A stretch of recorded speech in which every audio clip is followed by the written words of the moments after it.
CNRD 2023. Depuis le 26 juillet 2023, le peuple de Guinée, à sa tête le Comité national du Rassemblement pour le développement, CNRD, suit avec beaucoup d'intérêt l'évolution de la situation sociopolitique en République sœur du Niger, qui a conduit à la prise de responsabilité par le Conseil national pour la sauvegarde de la patrie, CNSP.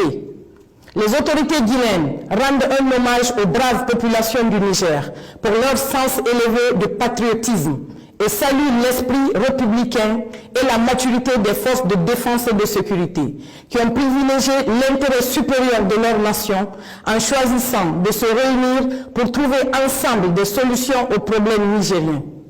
Le CNRD reste convaincu que les nouvelles autorités mettront tout en œuvre pour garantir la stabilité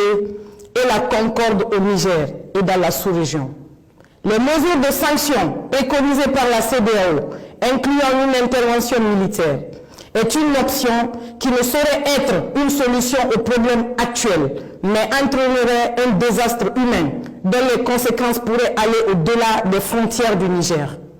De ce fait, le CNRD s'abstient d'appliquer ces sanctions illégitimes et inhumaines contre le peuple frère et les autorités nigériennes et exhorte la CEDEAO à revenir à de meilleurs sentiments.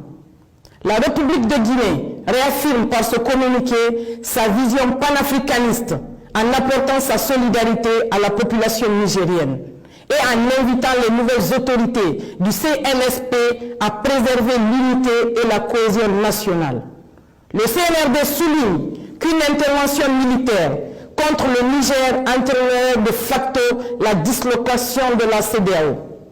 De même, les peuples frères du Mali, du Burkina Faso, du Niger et de la Guinée aspirent à plus de reconnaissance et de respect de leur souveraineté.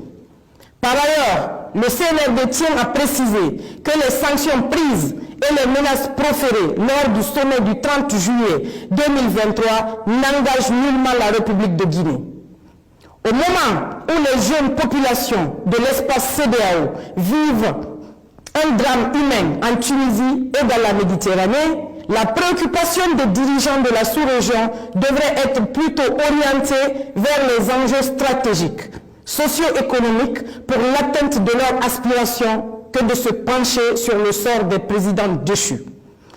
Conakry le 31 juillet 2023 pour le Comité national du Rassemblement pour le développement, le général de brigade